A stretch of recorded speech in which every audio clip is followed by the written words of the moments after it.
Welcome to your Iowa State, Iowa preview presented by Prize Picks. And yes, folks, the Iowa offense exploded for 40 points in a win against Illinois State last week.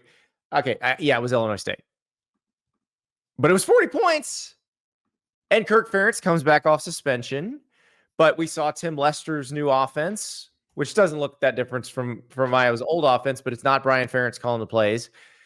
Ari, is it possible that Iowa has, I'm not going to say a good offense, because it was 40 points against an FCS team, but there were 3 touchdowns by wide receivers, which tied the number from last year. Is it possible that Iowa might have an adequate offense this season? I mean, it's certainly possible when you're throwing 3 lasers to receivers for touchdowns in a single game. I mean, it was like a laser show to the likes of which no one's ever seen before. I do think in Iowa, yeah, there was a little sarcasm there, but I do think that it's just conventional wisdom that Kirk Ferentz could not exist in a place for another minute where that was the status quo. Like, there's only so much a human being can take living in a torture chamber. And I'm assuming that he had a pretty rough 2 years. If anybody is motivated to fix something, it has to be him, right? Like it cannot be that bad for 3 years in a row. My hope for Iowa fans and my hope for Iowa in general is that it is a marginally adequate offense that can score 20 points against a Power 5 opponent. Well, and that's the question. I think if that's the case, if they are capable of that, let's say they score 20 this week, I think they're winning the game. Because their defense is that good. Like Jay Higgins, those guys are awesome. Like they're going to be elite every year. They're going to have elite special teams every year. So they're going to pin you deep when they punt. They're usually going to have a decent return game in the kicking game. So that's all you need really is adequate. So I guess that's the question. So if we're talking Prize Picks here, and by the way, if you're not playing Prize Picks, what are we even doing? Download that app, use the code Staples, play $5, you get $50 instantly, win or lose. And it's daily fantasy. You're picking squares. So you pick at least 2 squares. The more squares you pick, the higher the potential payout. And in this game, you've got Cade McNamara, 169.5 passing yards. You pick more or less. You know, I think if you were watching Iowa last year, you would probably always pick less. But you know what?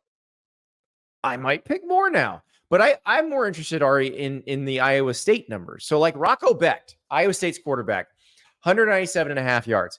If he throws for more than that, Iowa State's probably winning this game. 100%.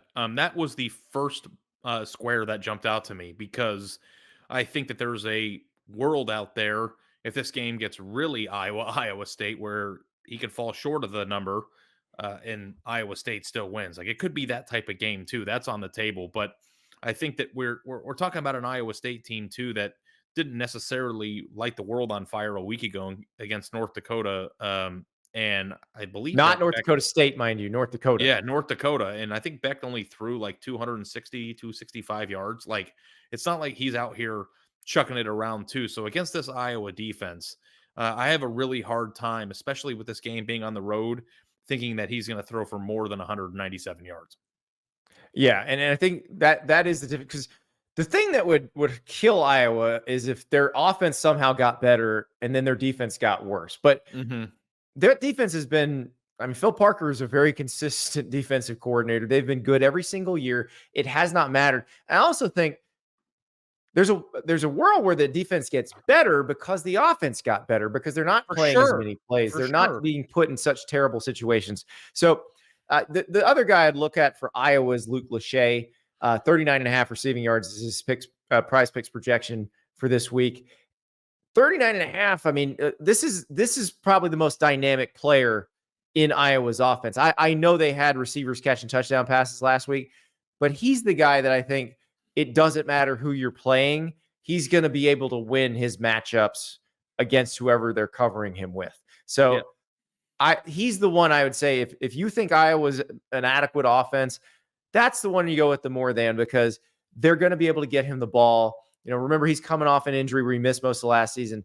But if they can get him the ball and he can make some guys miss, or he can be a red zone threat, then you're in very good shape. So that's what I'm watching is can Rocco Becht light it up? Because if he can, Iowa State's going to win this game.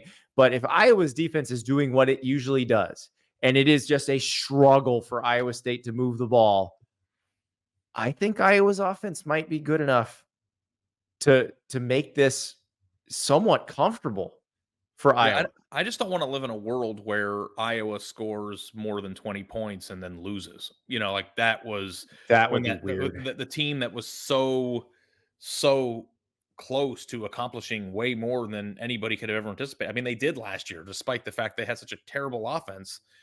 They won a lot, and if you think about that defensive performance with more functional offense, longer rests, better starting field position, I think that Iowa's in a pretty good position with a much better offense, and much better offense doesn't mean great offense. It just means much better than last year to actually go out there and do some things and maybe be in the picture for the college football playoff at the end of the year. So I'm not convinced.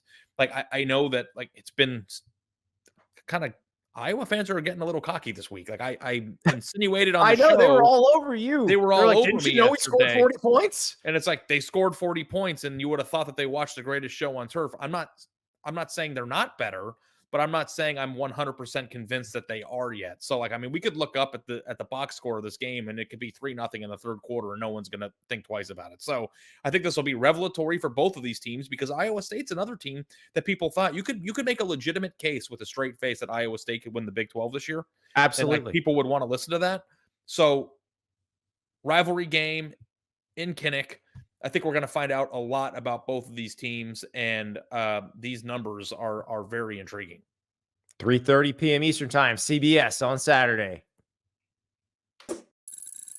Thank you so much for watching. Just a reminder, subscribe to this channel right here so you never miss an episode of Andy Staples on 3. And oh, by the way, watch all the other great videos on the On 3 Sports YouTube channel.